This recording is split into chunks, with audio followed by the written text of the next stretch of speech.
संसार में शायद ही कोई ऐसा हो जिसके जीवन में कभी दुख ना आया हो। आदमी छोटा हो या बड़ा, धनी हो या फिर निर्धन, ताकतवर हो या फिर कमजोर, हर व्यक्ति को कभी ना कभी किसी बात का दुख जरूर होता है। यह दुख जब किसी के जीवन में आता है तो कुछ लोग उसका सामना करते हुए जल्दी उभर जाते हैं, तो वही कुछ इस दुख के आते ही उसकी चिंता में घुलने लग जाते हैं। दुख के आने पर ना सिर्फ व्यक्ति की परीक्षा होती है, बल्कि इसके आते ही आपको अपने और पराये का भी पता लग जाता है। एक बार दुख ने सुख से कहा कि तुम बहुत भाग्यशाली हो, लोग तुम्हें ही पाना चाहते हैं।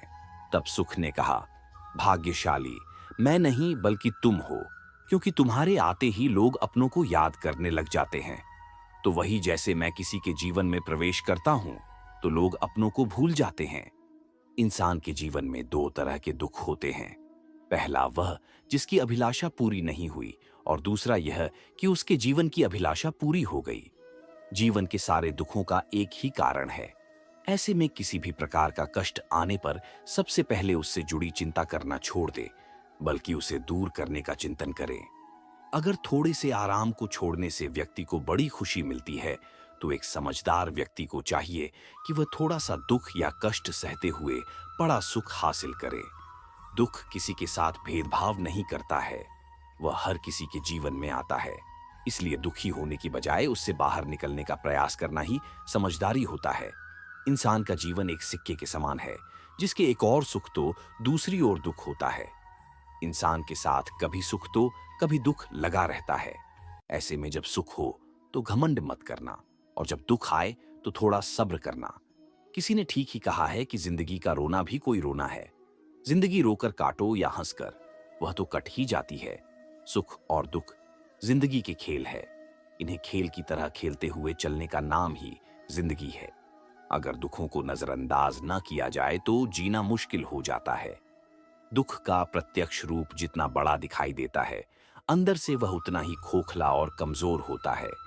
अगर विचारों को मजबूत बनाकर रखा जाए तो दुख हवा के झोंके के साथ गायब होने वाले पानी के बुलबुलों की तरह होते हैं।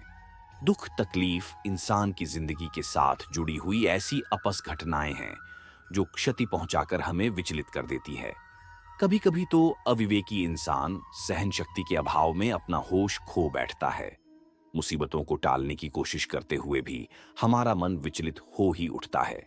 आगे बढ़ने के सारे दरवाजे बंद होते देखकर सिर पकड़कर बैठने के सिवाय कोई और रास्ता नजर नहीं आता। आखिर ऐसा क्यों होता है? कारण है हमारी नकारात्मक सोच और चिंतन हम पर हावी हो जाते हैं। कहते हैं कि इंसान जैसा सोचता है वैसा ही बन जाता है। अगर सोच सकारात्मक होगी तो दुख में भी कहीं ना कहीं सुख की अनुभूति होगी। परीक्षा के समय आप देख सकते हैं कि कई छात्र डटकर सामना करते हैं, तो कई हार मान लेते हैं और डिप्रेशन में चले जाते हैं। या तो कई लोग परीक्षा देने ही नहीं जाते, कई तो कम नंबर आने पर अपनी जान तक देने की कोशिश करते हैं, बिना यह सोचे कि यह जिंदगी का बहुत ही छोटा सा पड़ाव है। प्रकृति ने हमें रास्ता बताया है कि दुख तकलीफों के समय रोने, सिर पीटने या डरने की बजाय अपने आप पर विश्वास रखिए, जिससे कि आगे बढ़ने के लिए शक्ति, प्रेरणा और लक्ष्य मिले। किस्मत भी उन्हीं का साथ देती है जिनमें कुछ करने का साहस होता है। हर एक दिन एक जैसे नहीं होते। प्रकृति का नियम है कि रात के बाद दिन जरूर आता है। यहाँ कुछ भी स्थायी नहीं है। बुरे वक्त में हमें भी सुखरूपी सुबह का खुशी खुशी इंतजार करते रहना चाहिए, जो हमारे लिए एक नई ऊर्जा का निर्माण करती है। दूसरों से तुलना करके अपने भाग्य को कोसने की बजाय अपनी अच्छी बुरी आदतों, कमजोरियों और ताकतों को परखे और हिम्मत ना हारकर आगे बढ़ते रहे। श्री कृष्ण कहते हैं, जीवन में कभी भी किसी चीज को लेकर अभिमान नहीं करना चाहिए, क्योंकि पत्थर जब पानी में गिरता है तो अपने वजन के चलते ही उसमें डूब जाता है। जिंदगी अध्यापक से ज्यादा सख्त होती है, क्योंकि अध्यापक आपको सबक सिखाने के बाद आपकी परीक्षा लेते हैं, लेकिन जिंदगी परीक्षा लेकर आपको सबक सिखाती है।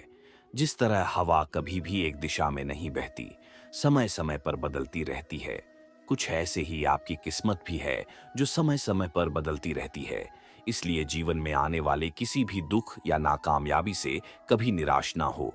मनुष्य के जीवन में कभी भी समस्या या फिर कहे चुनौतियां कभी भी यूं ही नहीं आया करती हैं। इनके आने में एक संदेश छिपा होता है कि आने वाले समय में आपको जीवन में बड़ा बदलाव लाना है। यदि आप चाहते हैं कि आपको अपनी मेहनत का पूरा फल समय पर मिले, तो आपको उसके करने का तरीका, या फिर कहे तो खुद के जीवन में बदलाव लाना होगा। खुद को भीड़ का हिस्सा बनाने से रोकना होगा, क्योंकि भीड़ में जाने वाले व्यक्ति की पहचान कहीं गुम हो जाती है। सफलता अंतिम नहीं है, असफलता घातक नहीं है, यह आगे बढ़ते रखने का साहस है, जो मायने रखता है कि सफल सिर्फ सपनों के लिए मत बनो, बल्कि उनके लिए भी बनो। जो तुम्हारा मजाक उड़ाते हैं, तुम्हारा सबसे बड़ा दुश्मन तुम्हारा खुद का आलस है। इंतजार मत कीजिए, सही समय कभी नहीं आता। छोटे मन से कोई बड़ा नहीं होता, टूटे मन से कोई खड़ा नहीं होता। वक्त के साथ चलना जरूरी नहीं, सच के साथ चलिए। एक दिन वक्त आपके साथ चलेगा, तकदीर भी बदलेगी, तस्वीर भी बदलेगी। हिम्मत ना हार, हाथों की लकीर भी बदलेगी। जो लोग असफल होने से डरते हैं, वह कभी भी सफलता की खुशियों का अनुभव नहीं कर सकते। धैर्य ही है जो जिंदगी की किताब के हर पन्ने को बांध कर रखता है। इंतजार करने वालों को तो सिर्फ उतना मिलता है जितना कोशिश करने वाले छोड़ देते हैं। अगर परमात्मा तुम्हें कष्ट के पास ले आया है, तो अवश्य ही वह तुम्हें कष्ट के पार भी ले जाएगा। स्वयं को साबित करो, दूसरों को नहीं। महानता कभी ना गिरने में नहीं है, बल्कि हर बार गिरकर उठ जाने में है। खुद पर विश्वास रखें, सब कुछ संभव है। जो उड़ने का शौक रखते हैं, वह गिरने का खौफ नहीं रखते। जीवन में प्रयास सदैव कीजिए, लक्ष्य मिले या अनुभव दोनों ही अनमोल है। जिसका उदय निश्चित है, उसे दुनिया की कोई ताकत नहीं रोक सकती। कभी कभी कठिन परिस्थितियों को टालने की नहीं, बल्कि उनका सामना करने की जरूरत होती है। तभी आपको परम आनंद की प्राप्ति होगी। एक युवक एक संत के पास आया। उसने संत से कहा कि वह अपने जीवन में सफलता के सर्वोच्च शिखर पर पहुंचना चाहता है, लेकिन वह निम्न स्तर से इसकी शुरुआत नहीं कर सकता। आप कोई ऐसा उपाय या मार्ग बताएं जिससे वह अपने लक्ष्य को हासिल कर ले। संत मुस्कुराए और बोले, जाओ बगीचे से गुलाब का सबसे सुंदर फूल लेकर आओ। शर्त यह है कि तुम जिसे पीछे छोड़ दोगे, उसे दोबारा नहीं तोड़ सकते। युवक शर्त मान गया और बगीचे की ओर चला गया। बगीचे में गुलाब के बहुत सारे सुंदर फूल खिले थे। उसने एक सुंदर गुलाब तोड़ लिया। अगले ही पल उसे आगे दूसरा सुंदर फूल दिखाई दिया। उसने पुराने को छोड़ दिया और आगे बढ़ गया। जब उसके पास पहुंचा तो उससे सुंदर फूल उसके आगे दिखाई दिया। वह फिर आगे बढ़ गया। ऐसा करते करते वह बगीचे के आखिरी छोर पर आ गया। अब वहां सूखे और मुरझाए हुए फूल बचे थे। शर्त के अनुसार सुंदर फूल लेने के लिए पीछे नहीं जाना था, इसीलिए वह खाली हाथ ही वापस आ गया। संत ने उस युवक से पूछा कि तुम गुलाब का सबसे सुंदर फूल लेने गए थे, क्या हुआ? उसने कहा, वह सुंदर फूल के लिए एक को छोड़कर दूसरे के लिए आगे बढ़ता रहा और अंत में केवल मुरझाए और सखे हुए फूल ही मिले। शर्त को मानते हुए मैं ताजे और सुंदर फूल नहीं ला पाया। संत हंसने लगे। उसने कहा कि यह जीवन भी इसी तरह है। इसमें प्रारंभ से ही कर्म करना होता है।